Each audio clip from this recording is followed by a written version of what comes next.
Welcome to Organic Chemistry. This video will focus on alkanes, their nomenclature, and the conformations of both acyclical and cyclical alkanes. Let's get started. We begin our discussion with alkane nomenclature. Most of this should be review. The prefixes represent exactly the number of carbons in that alkyl chain. Meth meaning 1 carbon, eth meaning 2 carbon, prop meaning 3 carbon, and but meaning 4 carbons. After that, it's pretty easy to rationalize. Alkyl groups are chains coming off of the parent, and perhaps the things that should be reviewed are that iso means same. So isopropyl and isobutyl has this kind of same symmetry in which the branching comes off of one of the carbons and you have similar branches on either side. Versus sec-butyl and tert-butyl refer to the secondary carbon and the tertiary carbon from which the branching comes off. Cyclo means circle, so cyclopropyl, cyclobutyl, cyclopentyl, cyclohexyl refers to the number of carbon atoms in that ring structure.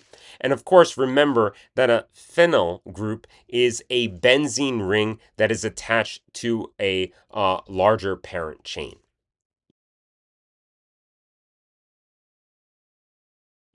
Now, when naming alkanes, you should always find the longest chain first, the parent chain.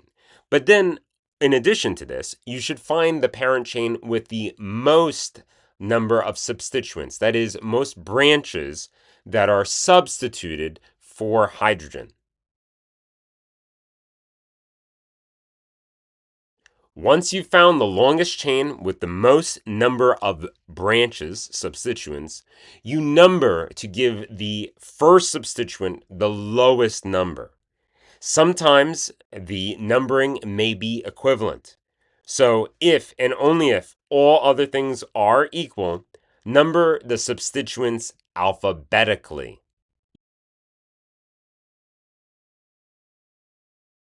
Next, name each substituent according to our prefix alkyl group.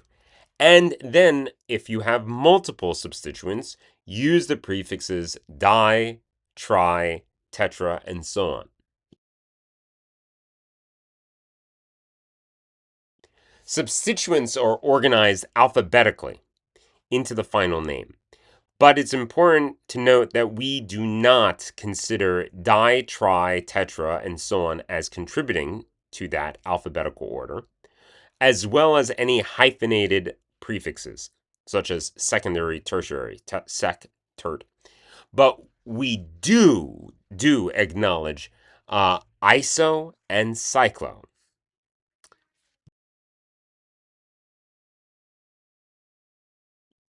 Complex substituents are also sometimes possible. In that case, you number it so that the complex substituent that's closest to the parent chain is the first carbon, as illustrated by the orange color. 1, 2, 3, in this case, the propyl group is going to have 2 minor substituents, the methyl groups coming off of it. So that complete name is 5 coming off the parent chain, 1,2-dimethyl propyl nonane.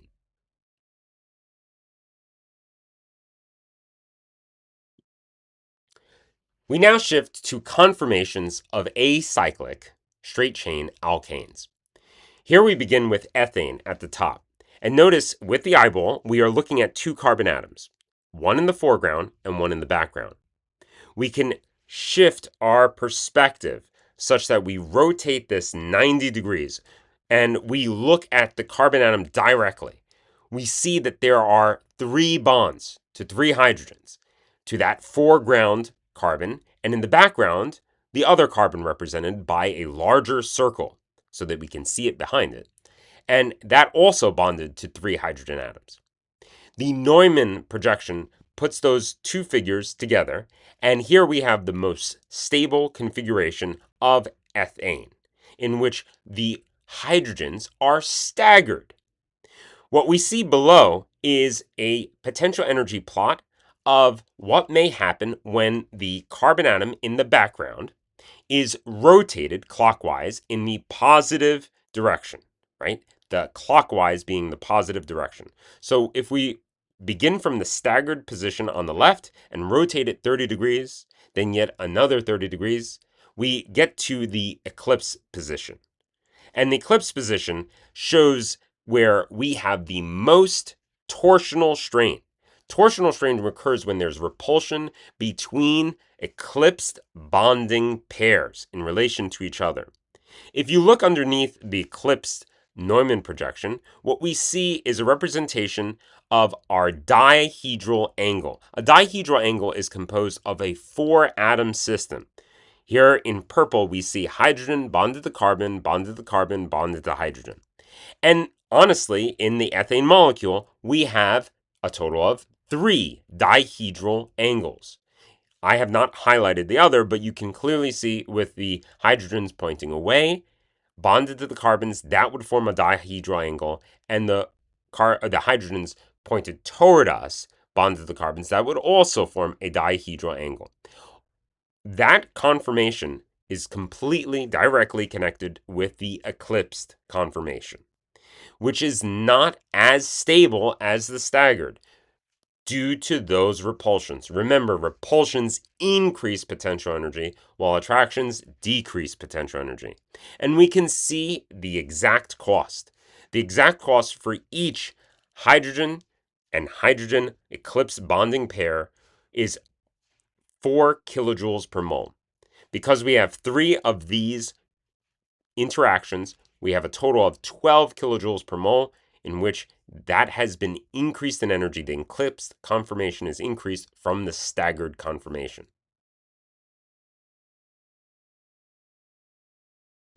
But of course, alkanes are generally much more complicated than just something as simple as ethane. Here we take on butane now. And notice how things get much more interesting. The carbon in the foreground is attached to a methyl group above it, and the carbon in the background is attached to a methyl group below it.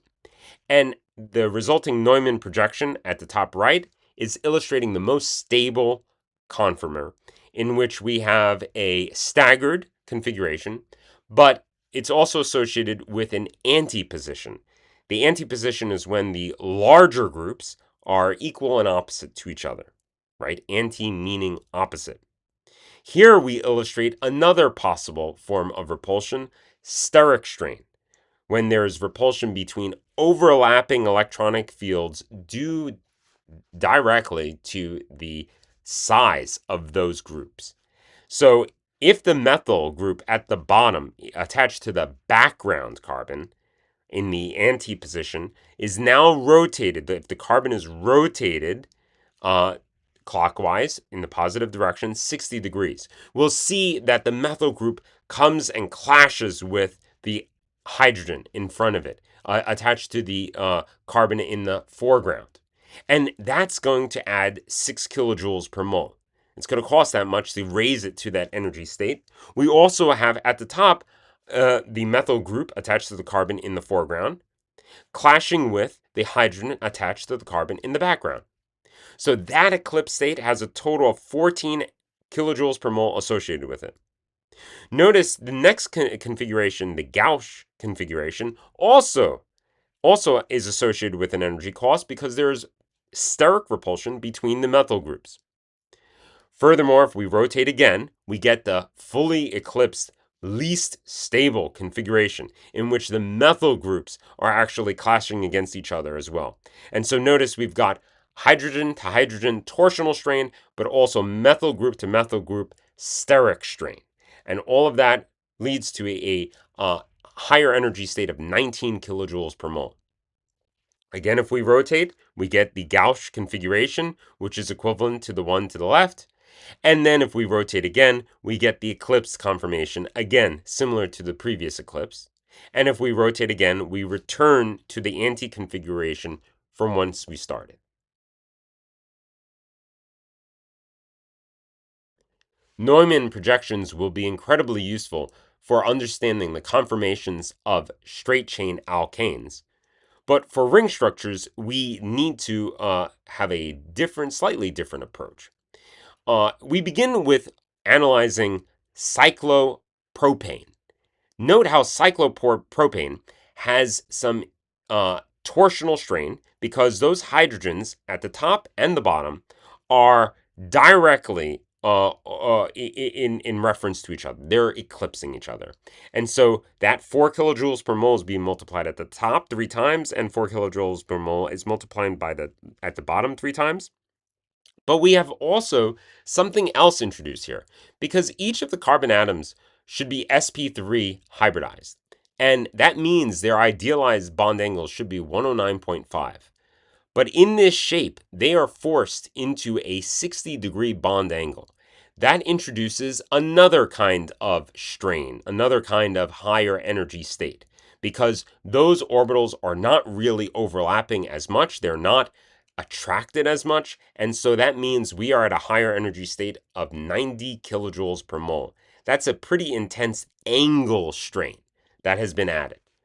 Now, we will also talk about the possible torsional strain between carbon atoms in the next set of cyclo groups. But for cyclopropane, what's interesting is that because the bond angles are so small, the bonds actually are not in that kind of plane of a triangle. They're actually protruding outward, and they're called more like a banana bond, in which there's like banana configurations of orbitals surrounding that triangle. And so because of that, there is no torsional strain between the carbon groups that we would expect with other ring structures. Note cyclobutane. Cyclobutane is also has quite a bit of torsional strain between the hydrogens above and below. And notice also it has torsional strain between the carbon atoms in their dihedral angles between them. The idealized structure is therefore a more puckered shape in which the carbon atoms adjust and lower the torsional strain quite significantly, although it comes at a small angle strain cost.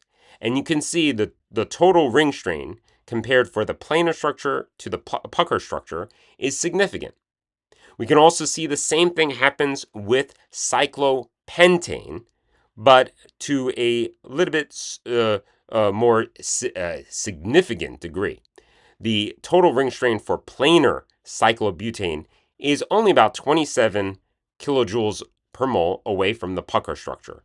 But for cyclopentane, it is way more significant. Torsional strain in the planar structure is 95 kilojoules per mole. But for the torsional strain in the puckered structure, where one of the carbons essentially goes up out of the plane and 2 of the carbons go down, it reduces torsional strain significantly. And so we only get 23 kilojoules per mole total ring strain for the pucker structure versus for the planar structure for cyclopentane, it would cost 95 kilojoules per mole.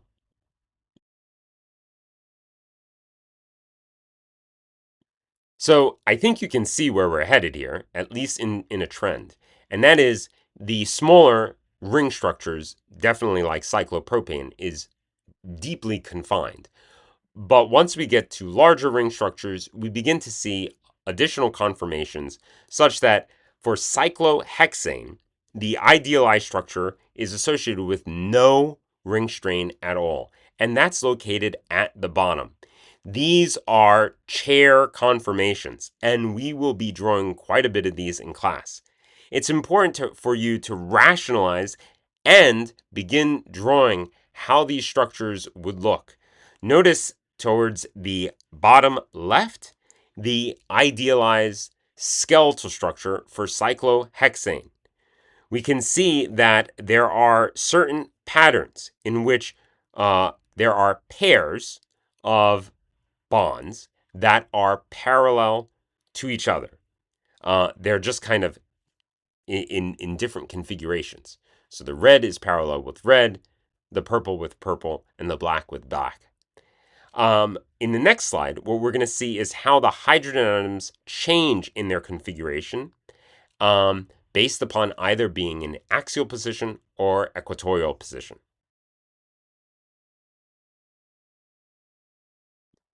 This is a super important slide. Note for our idealized cyclohexane structure that the hydrogens, or any bonds that are pointing up, we call these axials for axis, and the ones pointing away from the ring structure in the center region, they are equatorial. It is important to note that the axial groups will always encounter more repulsions, and so groups that are larger in those axial regions will encounter more steric strain. Now, notice how in the idealized structure that the carbons that point up in the ring will have axial hydrogens that point up, and carbons that point down in the ring will have axial hydrogens that point down. To the right, you see another app from Alchemy that allows you to practice skeletal structures. You may download that for free and practice the different configurations of cyclohexane.